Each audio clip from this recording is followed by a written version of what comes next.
साथियों, स्वागत है आप सभी का। दोस्तों, हम पढ़ रहे हैं सीटेट 2022 के लिए और फर्स्ट पेपर की हम यहाँ पर तैयारी कर रहे हैं, जिसमें बाल विकास के अंतर्गत हम सामाजिकरण एक चैप्टर पढ़ लेते हैं जो कि काफ़ी लंबा हो चुका है, लेकिन ये इंपॉर्टेंट चैप्टर है, इससे काफ़ी सारे क्वेश्चन आपके आते हैं। तो अभी आज का इसका लास्ट टॉपिक है सामाजिकरण का, और इसके बाद इसके क्वेश्चन मैं यहाँ पर आपको कल को वीडियो में कराऊँगा, तो थोड़ा सा इसको ध्यान से देख लेंगे। तो शुरू करते हैं। यहाँ पर लिखा है सामाजिक निर्माण में लैंगिक मुद्दे। लैंगिक मुद्दे मतलब जेंडर की बात हो रही है यहाँ पर, और जेंडर में हम विशेष तौर पे किसको ध्यान में रखते हैं? लड़कियों को, महिलाओं को, क्योंकि वहीं से ही प्रॉब्लम है। तो देखते हैं जरा क्या क्या है इसमें। तो जेंडर अर्थात लिंग हर बच्चे का एक जैविक गुण है, परंतु लिंग के आधार पर एक लड़की को समाज एवं परिवार द्वारा अलग अलग व्यवहार का सामना करना पड़ता है। देखिए, जेंडर की रचना समाज में होती है। हम बोलें कि जेंडर की रचना आज बच्चे के पैदा होने से ही हो जा रही है, नहीं। जेंडर की रचना नॉर्मली देखा जाए समाज में होती है, कि समाज में देखा जाता है कि ये लड़का है, लड़की है, इसको ऐसा करना चाहिए, उसको वैसा करना चाहिए। ये सब क्या कहते हैं, पैदा होते निश्चित नहीं होता, ये समाज में जो एंट्री होती है ना हमारी, वहाँ से निश्चित होता है।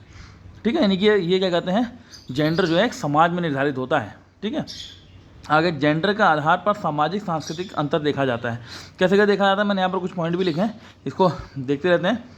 तो यहाँ देखेंगे हम, जैसे कि उदाहरण के लिए मैंने यहाँ पर लिखा, क्रिकेट में लड़कों की भागीदारी लड़कियों की तुलना में बहुत अधिक होती है। अगर आप कहीं पढ़ रहे हैं, इस समय कोई क्लास में है, तो आप अपनी क्लास में भी देखिए कि कितने लड़के हैं, कितनी लड़कियाँ हैं। अगर आप 50 बच्चों की क्लास है तो 50 बच्चों में से खुद ही आप काउंट कीजिए कितने लड़के हैं, कितनी लड़कियाँ हैं। कुछ लोग सोचते हैं ना कि ये टॉपिक बहुत बेकार है, खाली ऐसी है। ये टॉपिक बेकार नहीं है। आप अगर खुद एक अनुमान लगाएं, काउंट कीजिए कि कितने लड़के, कितनी लड़कियाँ। लड़कियों को 30% रिजर्वेशन होने के बावजूद, और वो जनरल सीट में क्वालिफाई करती हैं तो उसमें भी आ सकती हैं, उसके बावजूद आप देखिए कि लड़कियों की संख्या कितनी है। ठीक है ना, तो इसका मतलब यहाँ पर इनइक्वालिटी है। ठीक, तो जेंडर लड़के एवं लड़कियों में विभिन्न सामाजिक मूल्यों का निर्माण करते हैं। यह एक ही सांस्कृतिक कार्य, जैसे पूजा की बात करें तो दोनों की अलग अलग भूमिका निर्धारित करती हैं। जैसे कि लड़के पूजन सामग्री लाएंगे, लड़कियां प्रसाद बनाएंगी, इस तरह की कुछ बातें भी आती हैं। खैर, ये जो चीज़ें हैं सामाजिक की, केवल एक बताने की चीज़ में है कि हाँ, किस किस तरह से इनइक्वालिटी यहाँ पर है। इन भूमिकाओं के पीछे सामाजिक आदर्श और पितृसत्तात्मक परिवार है। देखिए, ये जो प्रॉब्लम है ना, ये क्यों, ये पितृसत्तात्मक जो हमारा परिवार है इसकी वजह से है। अगर ये मातृसत्तात्मक होता तो क्या प्रॉब्लम होती? नहीं होती ना। ठीक, इसका प्रभाव लड़कियों की शिक्षा एवं मानसिक शारीरिक विकास पर पड़ता है। देखिए भाई, भेदभाव लड़कियों के साथ हो रहा है, तो क्या कहते हैं, उसका प्रभाव भी किस पे पड़ेगा? लड़कियों पर पड़ेगा। देखो, मानसिक रूप से ही पड़ता है, शारीरिक रूप से ही पड़ता है। खाने पीने में, एक घर में लड़का है लड़की है तो उसी में अंतर हो जाता है।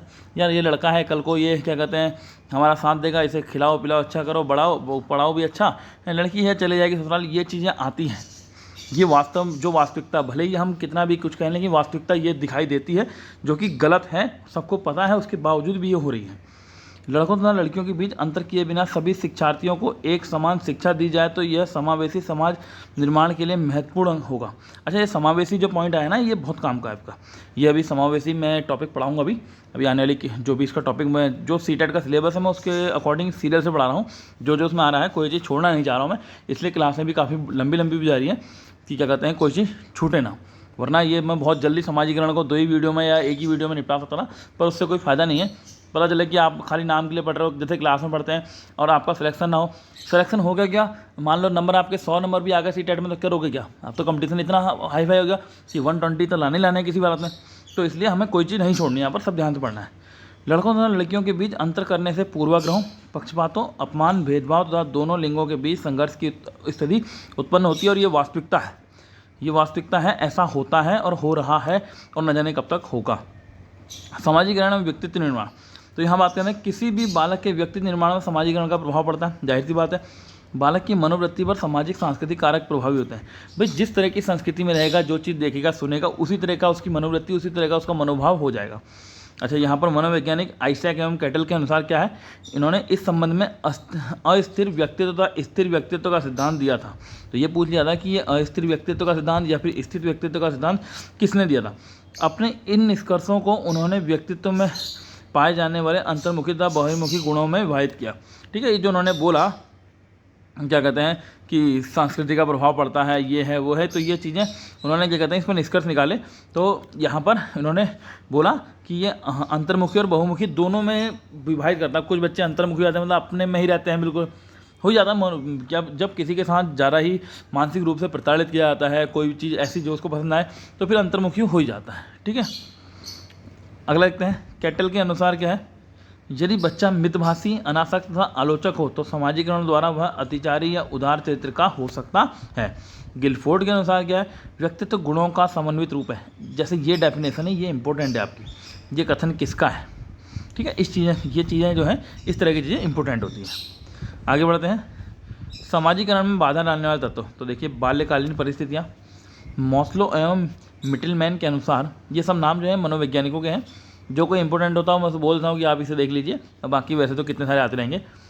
किसी बच्चे को बचपन में अभिभावकों का प्यार ना मिले, उनमें हमेशा लड़ाई हो, असुरक्षा की भावना हो, बच्चा अकेला रहता हो या घर में विधवा माँ हो, तो इन परिस्थितियों में बच्चे का समाजीकरण ठीक से नहीं हो पाता।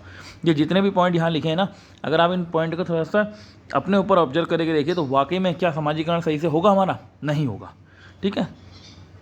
इनको हमें सोचना समझना, बस अपने ऊपर लागू करके देखना, तभी आप टीईटी में बाल विकास का पोर्शन कर पाएंगे, अन्यथा नहीं कर पाएंगे। अपने को वहाँ पर रख के आपको देखना पड़ेगा, तभी आप समझ लीजिए। अगर शिक्षक के तौर पे बोला जाए तो आपको शिक्षक बन के देखना पड़ेगा, छात्र बन के बोला जा रहा है तो आपको छात्र बन के ही सोचना पड़ेगा, तब आप टीईटी में बाल विकास वाला पोर्शन कर पाएंगे, अन्यथा रट्टा तो आप मार ही नहीं सकते। ये जो पॉइंट बढ़ा रहा हूँ, कुछ बच्चे सोच रहे हैं क्या गप्पे चल रही, बकवास चल रहा है, ये बकवास नहीं है। इससे बहुत सारी चीज़ें जो है, इसको आप उस जगह रख के देखिए अपने आप को, बस अपने आप को उसमें बैठाना है आपको। जैसे फॉर्मूले में ना, मैथ के फॉर्मूले में नंबरों को बैठाते हैं, ऐसी ये जो चीज़ें लिखी हैं इसको आप अपनी को बैठाओ वहाँ पर, मतलब इसको क्या कहते हैं, आत्मसात करना जो है। बाल विकास तभी अच्छा होगा जब आप चीज़ों को आत्मसात करेंगे, आप उसको जियोगे कि ये जो मैंने यहाँ लिखा हुआ है वो आपको क्या कहते हैं अपने ऊपर लागू करना पड़ेगा कि हाँ भाई मेरे साथ ऐसा होता तो मैं क्या करता, तो आपको खुद ही बाल विकास आ जाएगा। अच्छा, तात्कालिक परिस्थितियाँ क्या है, निराशा, अपमान, परिवार की उपेक्षा, असफलता, शारीरिक हीनता आदि ऐसी तात्कालिक परिस्थितियाँ हैं जो समाजीकरण में बाधक हैं।